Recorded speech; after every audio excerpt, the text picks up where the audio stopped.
Olá, estudantes! Bem-vindo a mais uma semana de aula do nosso componente Fundamentos ou Introdução à Educação à Distância. Nessa aula, nós teremos como objetivos consolidar o conhecimento sobre os elementos que caracterizam a educação à distância, consolidar as vantagens e facilidades de se estudar à distância e acompanhar a evolução histórica e tecnológica da educação à distância. Vamos lá? Então, nós já vimos que outra característica da EAD é a de. Nós já vimos algumas características da EAD, as 4 características, mas existe outra que é essa do sentido de turma, comunidade virtual de aprendizagem ou sala de aula, que é obtido com a inclusão em uma turma rica em interação com professores, tutores e colegas, permitindo que se estabeleça uma aprendizagem por colaboração e cooperação. Então, essa ideia do compartilhar, enfim, que a educação à distância permite mais facilmente. E é aí envolvido nesse conceito que a gente quer dar continuidade ao nosso curso e estrutura toda a educação à distância para vocês. Então, como surgiu a educação à distância, sendo assim? A gente tem uma pequena acompanhamento aí dessa evolução.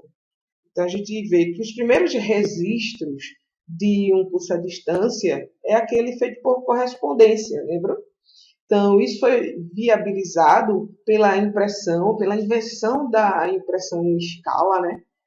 A gente começou a automatizar, ou a sociedade começou a automatizar a impressão, e isso permitiu a educação de um contingente cada vez maior de pessoas. A invenção da prensa, de tipos móveis, juntamente com o sistema de correio postal. Né? Lembra? Nossas mães e avós, elas recebiam cartas, eles, os vovôs, os papais também, e assim eles conseguiram a difusão das informações, certo? Então, começa a partir daí, com a invenção da prensa e com o sistema de correios postais. Depois disso, que continuou aí por muito tempo, né, veio os cursos profissionalizantes, também por meio de correspondência. A gente fazia datilografia, idiomas, correspondência oficial, tudo por correspondência por mais de 100 anos. Né? Foi muito importante a criação, aí, a oferta aí do correio postal.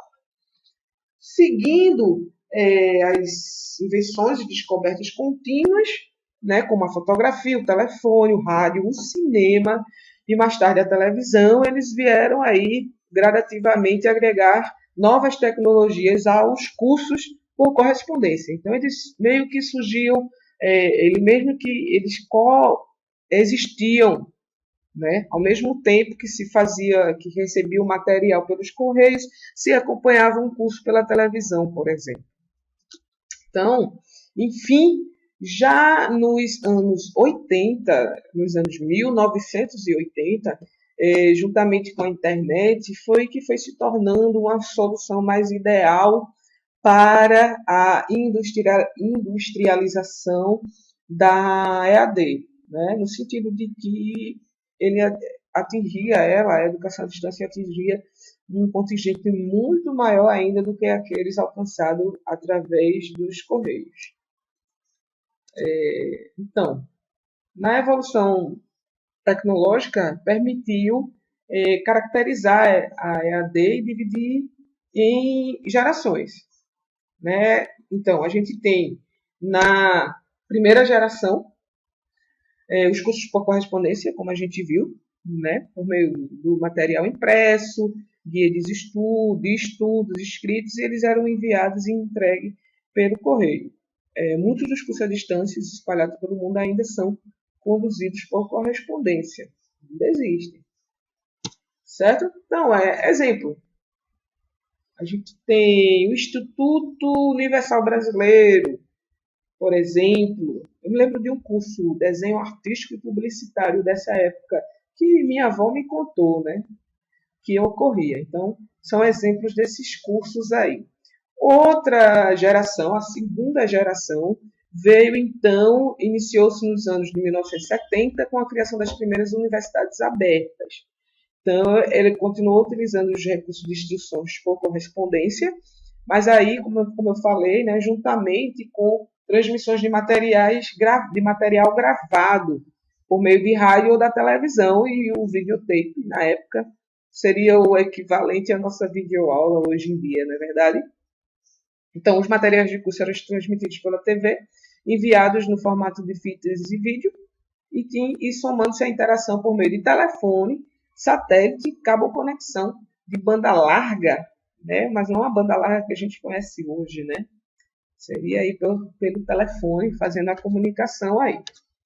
Já na terceira geração, a partir da década de 90, de 1990, ele já começou a ser baseado nas redes de computadores. Então, tinha conferência e multimídia, permitindo a universalização do aprendizado, como consequência dos avanços tecnológicos. Então, a gente percebe que a educação à distância acompanha os avanços tecnológicos, consequentemente acompanha a sociedade, né? Porém, os cursos oferecidos pela internet nessa geração ocorriam através de instruções programadas. Era meio que tinha um modelo a ser seguido, ou nenhuma ou quase interação havia com os professores e tutores.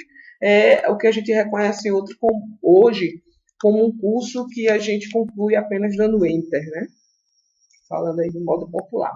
Mas aí surgiu ainda a quarta geração, que é a geração considerada geração, a gente fala aqui no material que é a geração de hoje, mas vocês vão poder ver nas suas pesquisas que vocês vão fazer que estão sendo consideradas ainda uma quinta geração atualmente.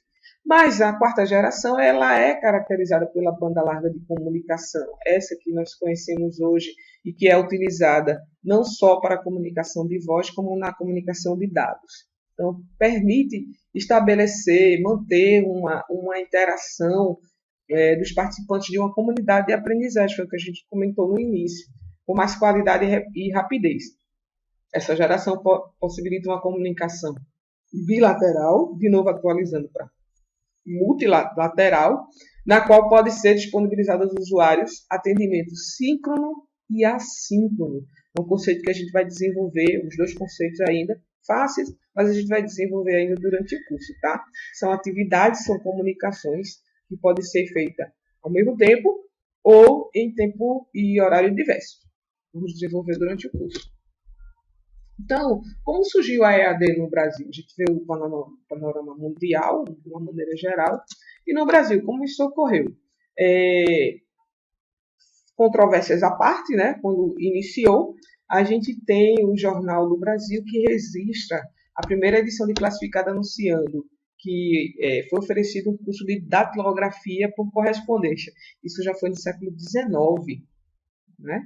Então, já percebi que uma crise de qualidade na educação, por ter essa industrialização, esse formato engessado de educação. Então, a gente já buscava alternativa para atingir o crescimento aí da qualidade dos cursos. Depois, nos anos 20, aí veio a inserção do rádio, integrando aí os cursos de EAD por várias instituições. Existe um anuário, atualmente existe esse da ABRA-EAD, em 2006, ele falava que mais de 2 milhões de estudantes à distância em vários tipos de curso. São números que foram em 2006, então falava da educação à distância atual, não necessariamente do rádio, né? Com certeza esse número já deve ser bem maior agora que estamos evoluindo.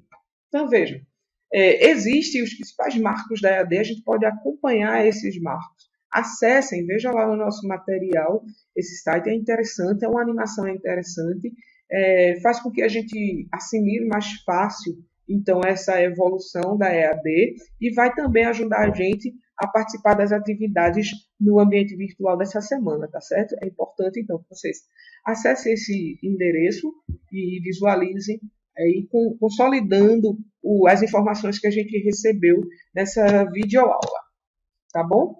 Agora a gente vai consolidar as vantagens de se estudar à distância, né? Vocês já devem ter essa ideia, já devem saber. O que a gente vai fazer agora é só consolidar, que é o acesso aos conteúdos 24 horas por dia, o estímulo à comunicação escrita, né? A gente escreve bem à distância, a maior flexibilidade e administração do horário de estudos, além de permitir a inclusão digital e no mercado de trabalho com maior facilidade. Então, são as vantagens de se estudar à distância, certo?